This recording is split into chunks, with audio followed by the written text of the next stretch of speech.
Hey folks, we've got a shooting question. Let's get on it. How do you practice mentally and physically to handle a shift in grips based on the gun you're shooting?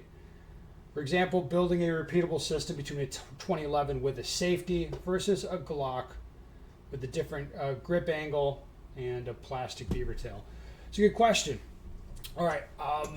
As you guys know, I shoot a lot of different platforms. Just for this video, I'm going to have a SIG 320 and a Glock 47. There we go, chuck that. Make sure it's okay. Camera safe, people. All right, so just for this video, I'm going to use these two different guns, but it's like I shoot CZ75 platform, I'll shoot 2011s. I've got a Canic rig. I've got a bunch of different platforms that I shoot.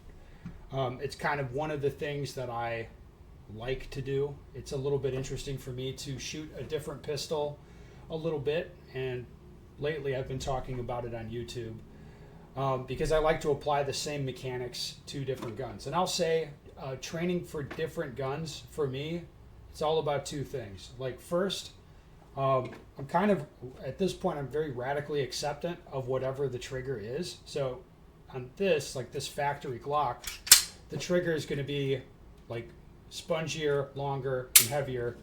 If I'm shooting a raced out 2011, that's going to feel a lot different. I don't fundamentally handle them differently. I just apply the same mechanics, that roll through technique that I like, and I apply it to any gun, and I just accept like different guns are going to be different. Like I can't shoot some triggers the way I want, and other triggers make it easier to shoot more aggressively, like obviously.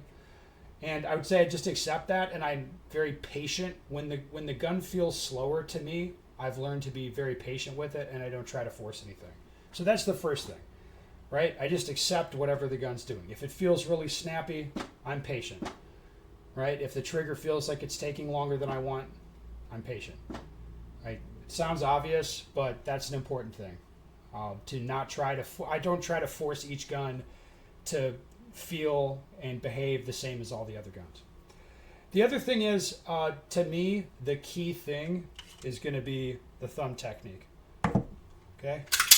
So, for example, on the SIG 320, I like gripping it like this. All right? Now, this doesn't mean much to you, but I can tell you, like, this is lower down.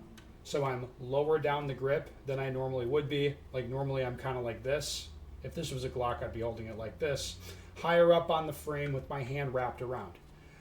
A little bit more, as you can see, I'm up to the first knuckle here. Okay, like this is how I like to hold this gun. The Glock 47, I do better, like I showed, just like this. So I'm a little bit higher up on the gun and wrapped around it slightly. My finger falls in a different place. As I shoot the gun and I kind of learn how it feels, I'm going to start indexing off my thumb position for all of them. So drawing this gun, for example, my thumb is going to come right up to the right spot. So if I wrap my hand up, as I've learned is the best for this gun for me, my thumb comes to its spot and I wrap my hand up off my thumb. So it's like I don't have to think about this beyond where this thumb hits when I draw. And now once I do that, it's going to come up and sit in my hands the way that I want for this gun. Now, with a Glock, I hold the gun differently, but again, I'm indexing off that thumb position, like get the thumb high up there, wrap my hand around, boom, there we go. 2011, that's an obvious one as well, where it's like the safety positioning is driving where my thumb needs to be positioned when I draw, right? And so on. Each gun that I shoot, I mean, especially if I shoot it a lot, I kind of learn the little nuances of it, and I'm going to shoot it a little bit better. But again, it's all keyed off of like index my thumb in the right spot for that gun, then the gun's going to come up just the way that I want it to. So patience, patience, patience with the trigger and the recoil dynamics of the gun, and learn the thumb index position for that gun. Those are the keys, and I find for me, like 2 weeks maybe hard training, if I have like a belt, the rig, all of that set up, 2 weeks hard training with that, and I feel pretty good and pretty confident with the gun. And as I learn more platforms, I would say that gets faster over time. So like, for example, the Staccato HD. I was using it as my demo gun in classes.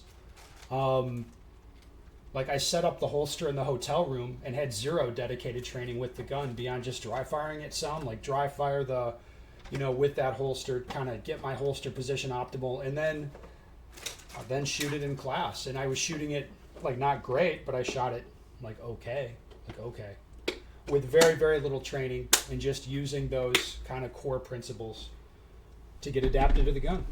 So there you go. Hope you find that helpful. If you got questions or comments, put it down below.